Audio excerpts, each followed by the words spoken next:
Una madre desesperada, rechazada por su propia familia, robando comida para salvar a su hija moribunda.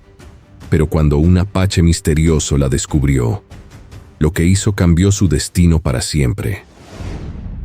El sol del mediodía caía como plomo sobre las calles polvorientas de San Miguel de los Santos, ese pueblo donde todos se conocen y los secretos duran menos que el rocío matutino. En la plaza central, frente a la iglesia de San Antonio, se alzaba la voz áspera de doña Carmen Herrera, una mujer de 60 años cuyo corazón parecía haberse endurecido como la tierra reseca. «No quiero verte nunca más en mi casa. Me das vergüenza, Esperanza», gritaba mientras arrojaba una maleta desgastada a los pies de su hija. Una madre soltera a los 25 años. ¿Qué van a decir en el pueblo? ¿Qué va a decir el padre Miguel? Esperanza Morales, con su hija de 3 años aferrada a su falda floreada, sintió como si el mundo entero la observara. Y era cierto. Las ventanas se abrían discretamente, las comadres susurraban detrás de sus rebozos, y hasta los perros parecían juzgarla con sus miradas. Su pequeña Sofía lloraba, asustada por los gritos de su abuela, sin entender por qué su mundo se desmoronaba.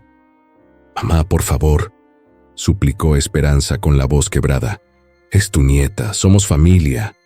«¡Familia!», escupió doña Carmen. «La familia se construye con honor, con matrimonio, con respeto. Tú trajiste la deshonra a esta casa. El día que aparezcas con un esposo, con un hombre de bien que dé la cara por ustedes, ese día podrás volver». Los ojos de Esperanza se llenaron de lágrimas que se negaba a derramar. No frente a todo el pueblo, no frente a su hija. Había trabajado en la panadería de don Esteban hasta que su embarazo se hizo evidente.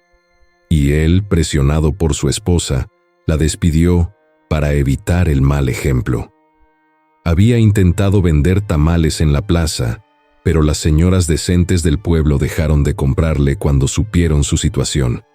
«Mira nada más», murmuró la señora Contreras desde su puerta. «La esperanza sin esperanza. Pobre criatura, pagando los pecados de su madre». Sofía levantó sus ojitos hacia su madre, esos ojos color miel que brillaban con una confianza ciega que partía el alma. «Mami, ¿por qué llora la abuela? Ya nos vamos a casa». Casa. La palabra sonaba ahora como una burla cruel. Esperanza levantó la maleta con una dignidad que no sabía que aún poseía. Su madre le había dado la espalda, refugiándose en la casa de adobe donde ella había nacido, donde había jugado de niña, donde había soñado con ser feliz. Ahora esa misma casa la rechazaba como si fuera una extraña. Caminó por las calles empedradas, sintiéndose como una criminal. Las miradas la seguían, pesadas como piedras. Ahí va la que se metió con cualquiera. Pobre niña, mira qué ejemplo le da su madre. En mis tiempos las mujeres así se iban del pueblo para no dar qué decir. Al llegar a los límites del pueblo, donde las casas de adobe daban paso a terrenos baldíos y matorrales, Esperanza se detuvo. Ahí, entre chatarra oxidada y construcciones abandonadas, se extendía un asentamiento irregular donde vivían los que el pueblo prefería olvidar: trabajadores temporales, familias sin papeles, mujeres como ella. Doña Refugio, una anciana de rostro surcado por arrugas profundas como canales, la recibió en su jacal de láminas y cartón. «Aquí puedes quedarte, hija», le dijo, con una bondad que contrastaba con la crueldad de su propia madre. «No es mucho, pero el techo no se llueve y hay un rincón para la niña». Esa primera noche, acostada en un petate sobre el suelo de tierra, con Sofía durmiendo acurrucada contra su pecho, Esperanza miró las estrellas a través de las rendijas del techo. El hambre le apretaba el estómago, pero era un dolor familiar ya. Lo que la desgarraba era la mirada de su hija cuando le preguntó: «Mami, ¿mañana desayunamos?» «Sí, mi amor», había mentido, acariciando sus rizos dorados. «Mañana desayunamos». Pero mañana llegó con las manos vacías, y pasado mañana también. Y la semana siguiente, Esperanza había intentado todo: pedir trabajo en las casas del pueblo, le cerraban las puertas; vender chicles en la plaza, la policía la corría; hasta tocar puertas pidiendo limosna. La humillación era demasiado grande, incluso para ella. Fue entonces cuando tomó la decisión que cambiaría todo. Mirando a su hija cada vez más delgada, con esos ojitos que ya no brillaban como antes, Esperanza supo que haría cualquier cosa, incluso robar. Los días se arrastraban como heridas abiertas en el asentamiento de las orillas. Esperanza había aprendido a vivir con el hambre como una compañera silenciosa, pero ver a Sofía rechazar el agua con azúcar, porque ya no tenía fuerzas ni para eso, le partía el alma en pedazos cada vez más pequeños. «Mami, me duele la pancita», susurraba la niña en las madrugadas frías, acurrucada contra el cuerpo flaco de su madre. Esperanza había vendido todo lo que tenía valor: sus aretes de oro de la primera comunión, el anillo que le regaló su padre antes de morir, hasta el vestido azul que guardaba para ocasiones especiales. Pero el dinero se evaporaba como el rocío. 1 kilo de frijoles, un poco de masa para tortillas, leche para Sofía, nunca alcanzaba. Las otras mujeres del asentamiento la ayudaban cuando podían, pero todas cargaban sus propias cruces. Doña Refugio compartía su café aguado en las mañanas, y la joven Marisol, que trabajaba limpiando casas cuando la contrataban, a veces traía sobras de comida. Pero eran sobras de sobras, migajas de un mundo que las había olvidado. «No puedes seguir así, mija», le decía doña Refugio una tarde, viendo cómo Esperanza dividía una tortilla dura en 3 pedazos microscópicos. «La niña se está consumiendo. Y tú también». Era verdad. Esperanza había perdido tanto peso que sus huesos se marcaban bajo la piel como cordilleras. Sus ojos, antes brillantes y llenos de sueños, ahora parecían pozos secos. Pero lo peor era la mirada de Sofía, que había dejado de preguntar por comida y simplemente aceptaba el hambre con una resignación que no debería existir en una niña de 3 años.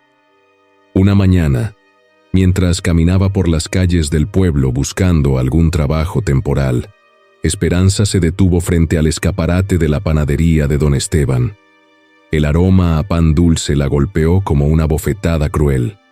Ahí estaban los conchas doradas, las orejas espolvoreadas de azúcar, los cuernitos que había horneado tantas veces con sus propias manos. Esperanza, ¿verdad? Una voz la sacó de su trance. Era la esposa de don Esteban, doña Patricia, una mujer regordeta que la miraba con una mezcla de lástima y desaprobación. «Qué lástima verte así, hija, pero ya sabes, no podemos dar trabajo a... Bueno, ya me entiendes, es por el buen ejemplo». Esperanza asintió y siguió caminando, pero las palabras la persiguieron como moscas. «Qué lástima verte así», como si fuera un animal enfermo, algo contagioso que había que evitar. Fue esa misma tarde cuando vio el camión. Estaba estacionado a un lado del mercado, cargado de frutas frescas, naranjas brillantes como soles pequeños, plátanos amarillos que casi parecían oro, manzanas rojas que hacían agua a la boca. El conductor había entrado a la cantina de don Aurelio, y el camión esperaba ahí, solo, como una invitación del destino. Esperanza sintió que su corazón se aceleraba. Miró alrededor. La calle estaba vacía, era la hora de la siesta. Solo necesitaba unas cuantas frutas. Lo suficiente para que Sofía comiera algo nutritivo, algo que le devolviera el color a sus mejillas. Se acercó despacio, con las manos temblando. Una voz en su cabeza le gritaba que esto estaba mal, que así no había sido educada, que su padre se estaría revolcando en su tumba. Pero otra voz, más fuerte, le susurraba: «Tu hija se está muriendo de hambre. Haz lo que tengas que hacer». Extendió la mano hacia una naranja particularmente grande y jugosa. Sus dedos apenas la rozaron cuando una sombra cayó sobre ella. «¿Qué estás haciendo?». La voz era grave, ronca, como piedras que chocan entre sí. Esperanza se volteó y se encontró cara a cara con un hombre que parecía salido de otro tiempo. Alto, de piel bronceada por años bajo el sol del desierto, con el cabello negro y largo que le caía libre sobre los hombros como una cascada oscura. Sus ojos eran oscuros como pozos profundos, y en su rostro se marcaban líneas que hablaban de sufrimiento y sabiduría antigua. Llevaba jeans desgastados, botas de trabajo y una camisa de mezclilla con las mangas arremangadas, dejando ver antebrazos marcados por cicatrices y músculos trabajados por años de labor física. Pero lo que más impresionaba de él era su silencio, esa quietud que parecía irradiar poder contenido. Esperanza retrocedió, con el corazón latiéndole tan fuerte que estaba segura de que él podía escucharlo. Yo solo, balbuceó sintiéndose más pequeña que nunca. Mi hija tiene hambre. El hombre la estudió con esos ojos que parecían ver más allá de las apariencias, más allá de la ropa raída y la desesperación. No había juicio en su mirada, pero tampoco compasión fácil, solo una evaluación silenciosa que la hizo sentir desnuda, vulnerable. ¿Cómo te llamas?, preguntó finalmente. Esperanza, susurró ella, esperando que en cualquier momento él gritara «¡Ladrona!», para que todo el pueblo viniera a verla. Pero el hombre solo asintió, como si hubiera confirmado algo que ya sabía. «Yo soy Itzamna», dijo, y su nombre sonó como una oración antigua en sus labios. «Y tú no necesitas robar». Las palabras de Itzamna flotaron en el aire caliente como un enigma. Esperanza lo miró sin comprender, con la mano aún extendida hacia la fruta que no se había atrevido a tomar. ¿Qué quería decir con que no necesitaba robar? ¿Acaso no había visto su desesperación, su ropa raída, la forma en que sus huesos se marcaban bajo la piel como un mapa de hambre? «No entiendo», susurró, retrocediendo otro paso. Su instinto le gritaba que corriera, pero algo en los ojos de ese hombre la mantenía clavada al suelo. Itzamna se movió con una fluidez que recordaba a los felinos del desierto. Sin decir palabra, tomó una canasta del camión y comenzó a llenarla metódicamente. Naranjas, plátanos, manzanas, peras. Sus movimientos eran precisos, rituales, como si estuviera realizando una ceremonia sagrada. «¿Qué está haciendo?», preguntó Esperanza, mirando nerviosamente hacia la cantina donde había desaparecido el conductor. «Ese no es su camión». Por primera vez, algo parecido a una sonrisa tocó los labios de Itzamna, pero fue una sonrisa triste, cargada de conocimiento amargo. «Claro que es mi camión», dijo con esa voz que parecía venir de la tierra misma. «Trabajo para don Sebastián desde hace 5 años. Llevo frutas a los pueblos de la sierra». La vergüenza golpeó a Esperanza como una ola ardiente. Había estado a punto de robarle a un trabajador como ella, a alguien que seguramente también conocía el sabor del sudor y la lucha diaria por sobrevivir. Se llevó las manos al rostro, sintiendo que las lágrimas finalmente se desbordaban. «Perdón», sollozó. «Perdón, yo no sabía. Es que mi hija... No hemos comido en 2 días y ella...» «Cállate», la interrumpió Itzamna, pero no con dureza, sino con una autoridad tranquila que la hizo obedecer instantáneamente. «No tienes que explicarme nada. Los ojos no mienten. Los tuyos hablan de una madre que haría cualquier cosa por su cría». Extendió la canasta hacia ella. Esperanza la miró como si fuera una aparición, algo demasiado bueno para ser real. «No puedo aceptar esto», murmuró. «No tengo con qué pagarle». ¿Quién habló de pago? La pregunta la desconcertó. En su mundo todo tenía un precio. La comida, el techo, hasta la compasión parecía costar más de lo que podía permitirse. «Entonces, ¿por qué?», preguntó, estudiando ese rostro impenetrable. «¿Por qué me ayuda? Ni siquiera me conoce». Itzamna guardó silencio por un momento tan largo que Esperanza pensó que no iba a responder. Sus ojos se perdieron en el horizonte, hacia las montañas que se alzaban como gigantes dormidos en la distancia. «Mi madre también fue rechazada por su pueblo», dijo finalmente, y cada palabra parecía costarte un esfuerzo. También tuvo que criar sola a su hijo. También pasó hambre. También robó comida. La similitud la golpeó como un rayo. Este hombre, tan fuerte, tan silencioso, tan aparentemente invencible, había sido ese niño hambriento. Había conocido la misma desesperación que ahora corroía su alma. «¿Qué pasó con ella?», preguntó Esperanza sin poder contenerse. «Murió cuando yo tenía 12 años», respondió con una sequedad que no lograba ocultar completamente el dolor. «El hambre y el desprecio la consumieron, pero antes de morir, me hizo prometer que si algún día veía a otra mujer en su situación, la ayudaría. Los lobos no abandonan a los suyos», me decía. Esperanza sintió que algo se movía en su pecho, una emoción que no sabía nombrar. Este hombre extraño, este apache que el pueblo miraba con desconfianza y temor, entendía su dolor de una manera que ni su propia madre había logrado. «Tome la canasta», insistió Itzamna. «Su hija necesita comer». Esperanza extendió las manos temblorosas hacia la canasta, pero cuando sus dedos rozaron los de él al tomarla, una descarga eléctrica la recorrió. Itzamna también la sintió, porque retiró la mano bruscamente, como si se hubiera quemado. Se miraron en silencio, evaluándose mutuamente. Ella vio en sus ojos una soledad tan profunda como la suya propia, una herida que el tiempo no había logrado cerrar. Él vio en los suyos una fortaleza que ella misma desconocía, una llama que se negaba a apagarse a pesar de todo.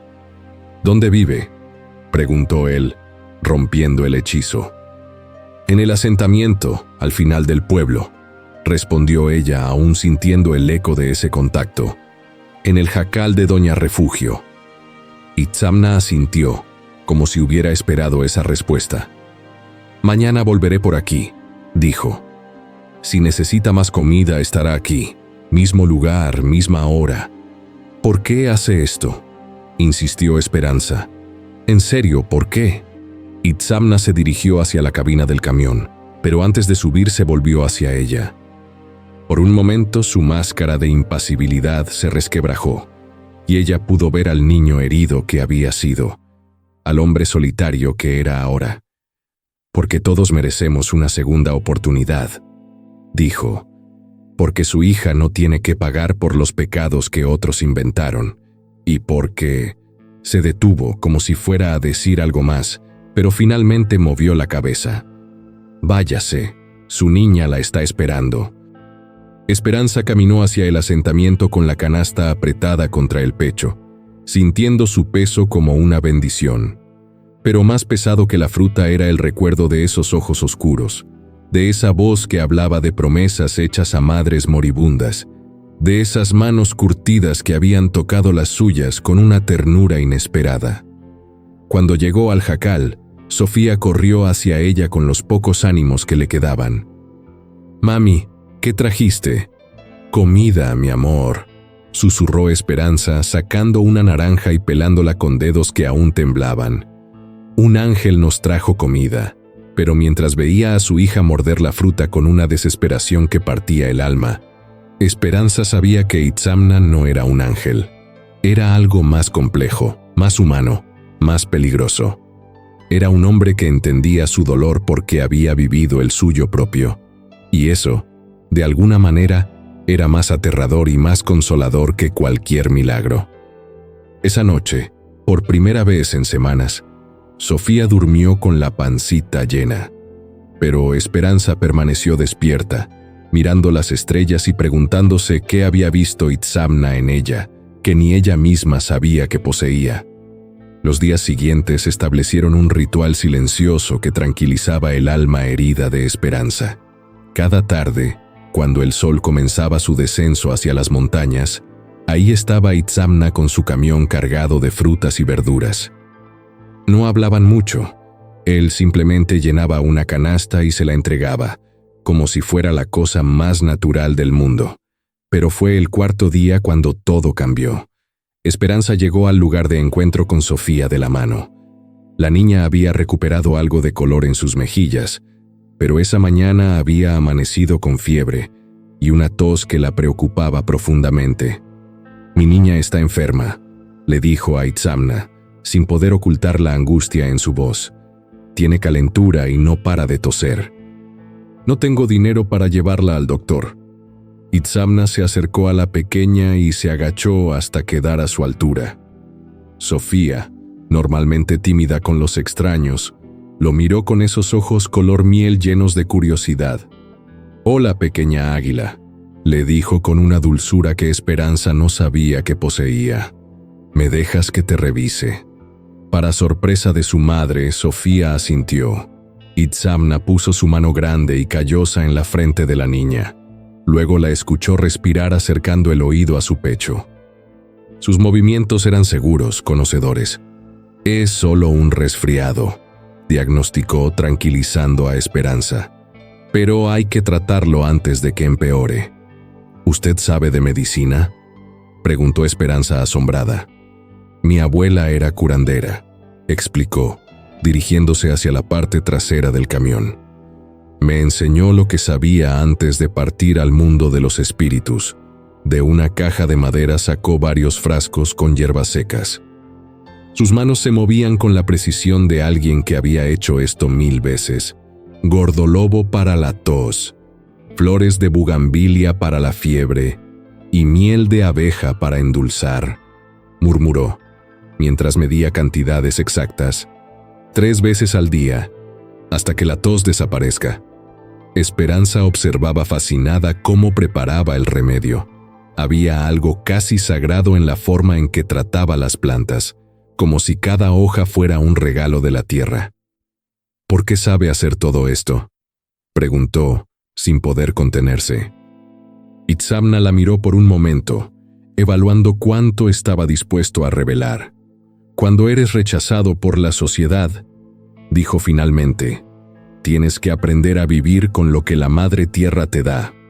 Las plantas no juzgan, no preguntan de dónde vienes o si tienes papeles, solo curan». Terminó de preparar el té y se lo dio a Sofía, quien lo bebió sin protestar. El sabor dulce de la miel disimulaba el amargor de las hierbas. «Mañana estará mejor», aseguró, revolviendo con ternura los rizos dorados de la niña. «Pero esta noche debe descansar mucho». «¿Cómo le pago por esto?», preguntó Esperanza, sintiendo el peso familiar de la deuda. «No me debe nada», respondió él, pero luego agregó con una sonrisa casi imperceptible. «Aunque hay algo que podría hacer por mí». El corazón de Esperanza se aceleró. ¿Qué podría querer de ella? Sería como los otros hombres que habían pasado por su vida, que siempre exigían algo a cambio de su ayuda. «¿Qué?», preguntó, preparándose para lo peor. «Ayúdeme a descargar el camión», dijo simplemente. «Es mucho trabajo para una sola persona».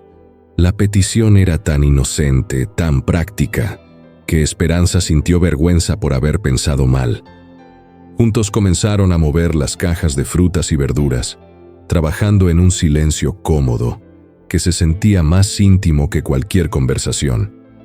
Fue mientras cargaba una caja de naranjas que Esperanza notó las cicatrices en los antebrazos de Itzamna. Eran marcas profundas, algunas antiguas y plateadas, otras más recientes y rosadas. «¿Cómo se hizo esas heridas?», preguntó sin pensarlo, e inmediatamente se arrepintió de su indiscreción. Itzamna se detuvo, mirando sus propios brazos como si los viera por primera vez. «Algunas me las hice trabajando», dijo lentamente. «Otras me las hicieron aquellos que creen que un apache no tiene derecho a caminar por sus calles». La crudeza de sus palabras golpeó a Esperanza como una bofetada. Ella conocía el rechazo, pero era diferente. Él cargaba no solo con su propia historia, sino con siglos de desprecio y violencia hacia su gente. «Lo siento», murmuró, sin saber qué más decir. «¿Por qué?», preguntó él genuinamente confundido. «Tú no me las hiciste», por todo, por cómo lo debe tratar la gente, por las miradas, por... Esperanza la interrumpió, y la forma en que dijo su nombre, como una caricia y una advertencia a la vez, la hizo callarse. No cargues con culpas que no son tuyas. Ya tienes suficientes propias. Terminaron de descargar en silencio, pero era un silencio diferente ahora, cargado de comprensión mutua. Cuando acabaron, Itzamna se dirigió hacia la cabina del camión, pero se detuvo. «Mañana tengo que ir a los pueblos de la sierra», dijo sin mirarla. «Estaré fuera 3 días, pero cuando regrese, ¿le gustaría ver dónde vivo?». La pregunta la tomó por sorpresa. Hasta ahora, sus encuentros habían sido aquí, en terreno neutral. Ir a su casa sería cruzar una línea invisible. «¿Por qué?», preguntó, eco de la pregunta que él le había hecho tantas veces. Itzamna se volvió hacia ella, y por primera vez, Esperanza vio vulnerabilidad real en sus ojos. «Porque tengo un jardín», dijo, «con plantas medicinales. Podría enseñarle a preparar los remedios para Sofía, para que no dependa de nadie más». La oferta era práctica, sensata, pero ambos sabían que había algo más detrás de esas palabras. «Está bien», susurró Esperanza. «Cuando regrese, iremos». Itzamna asintió y subió al camión, pero antes de arrancar, bajó la ventanilla. «Esperanza», la llamó. «Cuide bien a su pequeña águila. El mundo necesita mujeres fuertes como ustedes dos». El camión se alejó levantando una nube de polvo dorado por el sol del atardecer. Esperanza se quedó ahí parada, con Sofía en brazos y una extraña sensación de anticipación en el pecho. 3 días. En 3 días cruzaría el umbral hacia el mundo de Itzamna, hacia un lugar donde las plantas curaban y los silencios hablaban más que las palabras. Esa noche, mientras Sofía dormía con respiración tranquila gracias al té de hierbas, Esperanza se preguntó qué más había en ese jardín de plantas medicinales, y por primera vez en mucho tiempo, no fue el miedo lo que mantuvo sus ojos abiertos, sino la curiosidad. Los 3 días sin Itzamna se alargaron como una eternidad. Esperanza se sorprendió a sí misma buscándolo con la mirada cada tarde, esperando ver su camión aparecer por la curva del camino. Sofía había mejorado completamente con el té de hierbas, pero siguió preguntando por el señor de las plantas, con una insistencia que inquietaba y consolaba a la vez a su madre. Cuando finalmente regresó, Esperanza sintió un alivio que la asustó por su intensidad. ¿Cuándo había comenzado a depender tanto de su presencia? «¿Lista para conocer mi jardín?», preguntó Itzamna, como si hubieran hablado ayer y no 3 días atrás. El viaje a su casa fue un silencio cómodo, con Sofía dormida en el regazo de su madre. Itzamna conducía con una seguridad tranquila por caminos de tierra que se adentraban en las colinas, lejos del pueblo y sus miradas acusadoras. El paisaje se volvía más salvaje, más libre, como si aquí las reglas de la civilización perdieran su poder. La casa de Itzamna era una sorpresa. Esperanza había esperado algo rústico, quizás descuidado, como correspondía a un hombre soltero. En cambio, encontró una construcción de adobe y madera que parecía brotar naturalmente de la tierra, rodeada por el jardín más hermoso que había visto en su vida. «Dios mío», susurró bajando del camión con Sofía en brazos. Es mágico». Y lo era. Hileras ordenadas de plantas medicinales se extendían en terrazas labradas en la ladera de la colina. Reconoció algunas: hierbabuena, manzanilla, árnica. Pero había muchas otras que no conocía, con hojas plateadas, flores moradas, aromas que despertaban algo ancestral en su memoria. «Mi abuela decía que un jardín como este era una farmacia del cielo», explicó Itzamna, con un orgullo tímido en la voz. «Cada planta tiene su propósito, su momento, su manera de curar». Caminaron entre las hileras mientras él le explicaba los usos de cada hierba. Sus manos tocaban las plantas con una reverencia que conmovía a Esperanza. Era como ver a un padre con sus hijos, con esa mezcla de amor, respeto y responsabilidad. Esta es para el dolor de cabeza, dijo, tocando unas hojas pequeñas y aromáticas. Esta para la tristeza del corazón, y esta... Se detuvo frente a unas flores amarillas que brillaban como pequeños soles. Esta es para devolver la esperanza a quien la ha perdido. ¿En serio?, preguntó Esperanza, con una sonrisa que no aparecía en su rostro desde hacía meses. «En serio», respondió él, y por primera vez, su sonrisa fue completa, transformando su rostro severo en algo luminoso. «Se llama Flor de San Juan. Mi abuela la usaba para las mujeres que habían olvidado su propia luz. Preparó un té con esas flores mientras Sofía jugaba entre las plantas, riéndose cuando las mariposas se posaban en su cabello. El sonido de la risa de su hija era música que Esperanza había temido no volver a escuchar. «Beba despacio», instruyó Itzamna, ofreciéndole la taza humeante. «Y cierre los ojos. Deje que la planta le hable». Esperanza obedeció, sintiendo cómo el líquido tibio bajaba por su garganta. Era dulce, floral, con un dejo amargo que se desvanecía rápidamente. Pero más que el sabor, fue la sensación de paz que comenzó a extenderse por su cuerpo, como si algo tenso dentro de ella finalmente se relajara. «¿Cómo se siente?», preguntó él suavemente. Como si pudiera respirar por primera vez en meses, admitió, abriendo los ojos para encontrarse con su mirada intensa. «¿Cómo es posible?». «Las plantas recuerdan», explicó Itzamna. «Recuerdan cuando las mujeres eran veneradas por dar vida, cuando ser madre era considerado sagrado, no una vergüenza. Usted solo ha olvidado quién es realmente». Sus palabras la golpearon como un relámpago. ¿Cuándo había comenzado a ver su maternidad como una falla, como algo de lo que avergonzarse? ¿Cuándo había permitido que las voces del pueblo se volvieran más fuertes que la suya propia? «Yo era diferente antes», murmuró, más para sí misma que para él. Era fuerte, tenía sueños, creía que podía lograr cualquier cosa. «Esa mujer sigue ahí», dijo Itzamna, acercándose un paso. «Solo está enterrada bajo el peso de las expectativas ajenas». Esperanza lo miró realmente por primera vez, no como el extraño que la había salvado de robar, sino como el hombre que era, de piel bronceada por el sol, ojos que habían visto dolor pero no se habían endurecido completamente, manos que curaban en lugar de lastimar. Irradiaba una masculinidad tranquila que no necesitaba demostrar nada a nadie. «¿Por qué me ayuda?», preguntó por enésima vez, pero ahora con una curiosidad genuina, no con desconfianza. Itzamna guardó silencio un momento, observando a Sofía que perseguía una mariposa azul entre los arbustos de lavanda.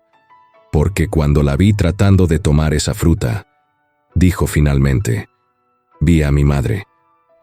Pero también vi algo que ella nunca tuvo, la determinación de no rendirse. Usted no estaba robando por vicio o por pereza, estaba luchando. Y las mujeres que luchan merecen que alguien luche por ellas también». Las palabras llegaron a un lugar dentro de Esperanza que había estado dormido durante meses. Se sintió vista, realmente vista, por primera vez desde que todo se desmoronó.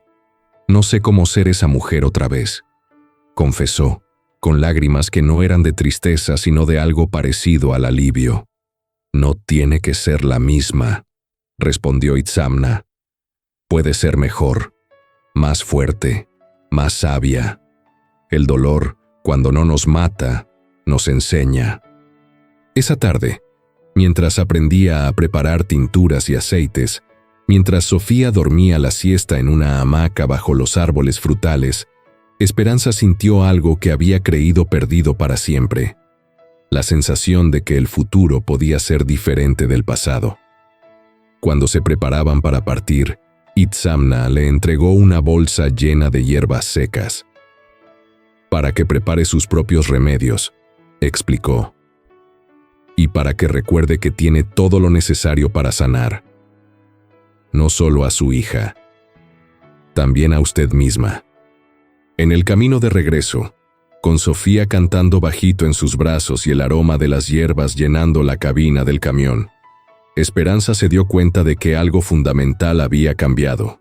Por primera vez en meses, cuando pensó en el mañana, no sintió miedo.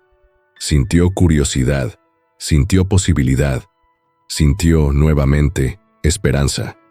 La transformación de Esperanza no pasó desapercibida en el asentamiento.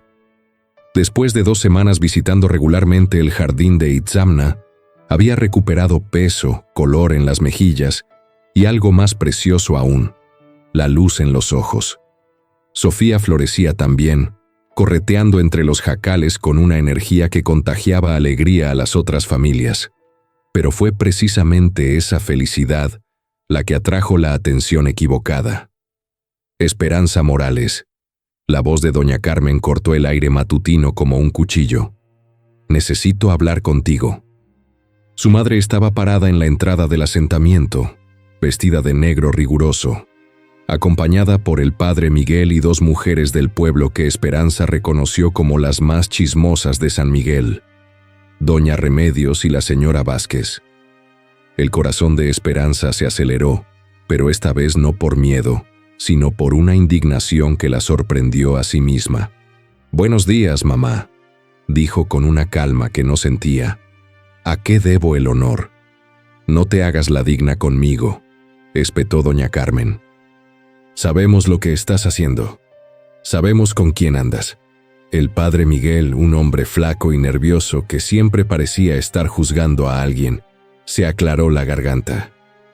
«Hija mía», dijo con esa voz melosa que usaba para sermonear, «han llegado a mis oídos rumores muy preocupantes. Dicen que has estado frecuentando a ese indio, ese apache que vive en las colinas. Su nombre es Itzamna», respondió Esperanza, sintiendo cómo la sangre le hervía en las venas. «Y es un hombre bueno que me ha ayudado cuando nadie más lo hizo». «¿Ayudado?», se escandalizó doña Remedios. «Niña ingenua, ¿no sabes que esa gente solo quiere una cosa de las mujeres como tú? ¿Mujeres como yo?», preguntó Esperanza, dando un paso adelante. «¿Se refiere a mujeres que su propia familia abandonó? ¿A mujeres que ustedes juzgaron sin conocer su historia?» «Esperanza», la reprendió su madre. «No le faltes el respeto al padre Miguel, y no cambies el tema. Ese hombre es un salvaje. Un pagano. ¿Qué va a pensar la gente cuando sepan que mi hija anda con un indio?» La palabra indio pronunciada como un insulto fue la gota que derramó el vaso. Esperanza sintió una furia que nunca había experimentado, una rabia limpia y justa que la llenó de poder. «¿Sabe qué, mamá?», dijo, su voz temblando no de miedo sino de indignación. «Ese indio, como usted lo llama, me ha tratado con más respeto y dignidad en 2 semanas que ustedes en toda mi vida. Cuando su nieta tenía hambre, él la alimentó. Cuando estaba enferma, él la curó. Cuando yo me estaba muriendo de tristeza, él me devolvió la esperanza». «Eso es brujería», exclamó el padre Miguel. «Esas hierbas que usas son cosa del demonio. Estás poniendo en peligro tu alma, Esperanza, y la de tu hija». «¿Mi alma?», se rió Esperanza, pero era una risa amarga. «¿Dónde estaba Dios cuando ustedes me echaron a la calle? ¿Dónde estaba la caridad cristiana cuando mi hija lloraba de hambre? ¿Dónde estaban ustedes?» Sofía, que había estado jugando cerca, se acercó a su madre al sentir la tensión. Esperanza la tomó en brazos, protegiéndola instintivamente de las miradas acusadoras. «Mira lo que has hecho», susurró doña Carmen, señalando a la niña. «Una criatura inocente, contaminada por tus decisiones. Por lo menos ten la decencia de pensar en ella». «Eso es exactamente lo que estoy haciendo», gritó Esperanza. «Pensando en ella, estoy enseñándole que no tiene que aceptar migajas de compasión de gente que la desprecia, que puede ser fuerte, independiente, que puede elegir a quién amar sin pedirle permiso a nadie». «Esperanza», intervino la señora Vázquez con falsa dulzura. «Entendemos que estés confundida. Los hombres como ese saben cómo manipular a las mujeres vulnerables, pero aún estás a tiempo de arrepentirte. Deja a ese salvaje y regresa a tu casa. Tu madre está dispuesta a perdonarte. La oferta flotó en el aire como un anzuelo envenenado. Esperanza sabía que era su oportunidad de volver a la normalidad, de ser aceptada nuevamente por el pueblo, de darle a Sofía una vida respetable. Pero cuando miró a su madre, no vio amor o preocupación. Vio control. Vio la misma rigidez que la había aplastado durante años. Vio a una mujer que estaba más preocupada por el qué dirán que por la felicidad de su propia hija. No, dijo Esperanza, y su voz sonó más fuerte y clara de lo que había sonado en años. No voy a regresar a vivir una mentira para complacer a gente que me odia. No voy a enseñarle a mi hija que tiene que esconderse y avergonzarse para ser aceptada. Entonces has elegido, dijo doña Carmen, su rostro endureciéndose como piedra. Elegiste a ese pagano sobre tu propia familia. Elegiste la deshonra sobre la redención. Elegí la dignidad sobre la humillación, corrigió Esperanza. Elegí el amor sobre el juicio. Y si eso me convierte en una paria a sus ojos, entonces que así sea. El padre Miguel se acercó un paso, su rostro colorado de indignación. Si continúas por este camino pecaminoso, declaró con voz solemne, no podrás pisar la casa de Dios. Ni tú ni tu hija serán bienvenidas en la iglesia. Quedarán excomulgadas de la comunidad cristiana. La amenaza que antes la habría aterrorizado ahora, solo la hizo sentir una extraña liberación. Padre, respondió con una calma que la sorprendió. Dios nunca me ha hablado a través de ustedes. Si tengo que encontrarlo en otra parte, lo haré. Las 4 figuras se alejaron en silencio, dejando tras de sí un aire espeso de desaprobación y amenazas veladas. Esperanza se quedó parada en la entrada del asentamiento, con Sofía en brazos, sintiendo que acababa de cruzar un río del que no había vuelta atrás. Doña Refugio se acercó y puso una mano arrugada en su hombro. «Hiciste bien, mija», murmuró. «A veces hay que elegir entre la paz de los cobardes y la guerra de los valientes». Esa noche, mientras Sofía dormía, Esperanza se preguntó si había hecho lo correcto. Había quemado todos los puentes que la conectaban con su vida anterior. Ahora solo tenía el futuro incierto que estaba construyendo con sus propias manos. Y por primera vez en su vida, eso no la asustó. La llenó de una determinación feroz que sabía que nada ni nadie podría quebrar. 3 días después del enfrentamiento con su madre, Esperanza se dirigía al pueblo a comprar algunas provisiones cuando escuchó los gritos. Era una voz infantil, aguda, desesperada, que cortaba el aire de la tarde como un cuchillo. Corrió hacia el sonido y se encontró con una escena que la heló la sangre. En la plaza del mercado, rodeado por un círculo de adultos paralizados por el miedo, un niño de unos 5 años convulsionaba en el suelo. Su madre, una mujer joven que Esperanza reconoció como forastera, lloraba histéricamente mientras lo sostenía. «Por favor», gritaba la mujer, «alguien que me ayude. Mi hijo se está muriendo». El doctor del pueblo no estaba, había ido a la capital. El curandero local había muerto el mes anterior. Y mientras todos observaban con impotencia, el niño se ponía cada vez más azul. Sin pensarlo 2 veces, Esperanza se abrió paso entre la multitud y se arrodilló junto al pequeño. Su mente voló a las enseñanzas de Itzamna, a las tardes en el jardín donde había aprendido a reconocer los síntomas y los remedios. «Es una convulsión por fiebre alta», diagnosticó, palpando la frente ardiente del niño. «Necesito hierbas. Ahora». «¿Tú qué sabes?», espetó alguien entre la multitud. «No eres doctora», pero la madre del niño la miró con ojos desesperados. «Si sabes algo, lo que sea, por favor ayúdame. Es mi único hijo». Esperanza corrió hacia el puesto de don Aurelio, donde sabía que vendían algunas hierbas básicas. Con manos temblorosas pero seguras, preparó una infusión de manzanilla y hierbabuena, agregando una pizca de sal para los electrolitos, exactamente como Itzamna le había enseñado. «Denle esto de a sorbitos», instruyó a la madre, «y báñenlo con agua tibia, no fría. El cambio brusco de temperatura puede empeorar las convulsiones». Mientras seguían sus instrucciones, Esperanza masajeaba los puntos de presión en los pies y las manos del niño, técnicas que había visto a Itzamna realizar con Sofía cuando tuvo fiebre. Lentamente, milagrosamente, las convulsiones cesaron. El color regresó al rostro del pequeño, su respiración se normalizó, y finalmente abrió los ojos. Un silencio asombrado cayó sobre la plaza. La madre del niño abrazó a Esperanza con lágrimas de gratitud. «Me salvaste a mi hijo», sollozaba. «No tengo cómo pagarte. No me debe nada», respondió Esperanza, sintiendo una paz profunda. «Solo cuide bien a su pequeño». Fue entonces cuando la multitud comenzó a murmurar, pero esta vez no eran murmullos de condena, sino de asombro. ¿Vieron eso? Salvó al niño con puras hierbas. ¿Cómo supo qué hacer? Mi abuela sabía de esas cosas, pero pensé que ese conocimiento se había perdido. En ese momento, apareció Itzamna. Había venido al pueblo por provisiones, y al escuchar la conmoción, se acercó para ver qué pasaba.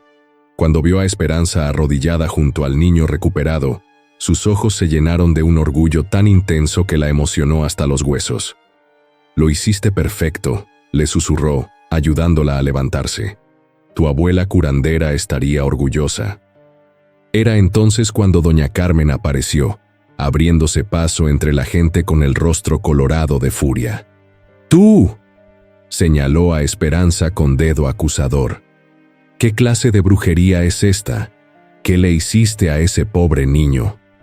La madre del pequeño se irguió como una leona protegiendo a su cachorro. «¿Brujería?», gritó con una indignación feroz. «Esta mujer le salvó la vida a mi hijo. Mientras todos ustedes se quedaron parados sin hacer nada, ella actuó». «Es un ángel. Es una hereje», insistió doña Carmen. «Está usando medicina pagana que aprendió de ese salvaje». Itzamna dio un paso adelante, y aunque no alzó la voz, su presencia imponente hizo que todos guardaran silencio. «Señora», dijo con una calma que era más intimidante que cualquier grito, «las plantas que usó su hija crecen en la tierra que Dios creó. El conocimiento que aplicó se ha transmitido de generación en generación para salvar vidas. Si eso es brujería, entonces los hospitales del mundo están llenos de brujos». Doña Refugio, que había llegado al escuchar el alboroto, se acercó cojeando pero con dignidad.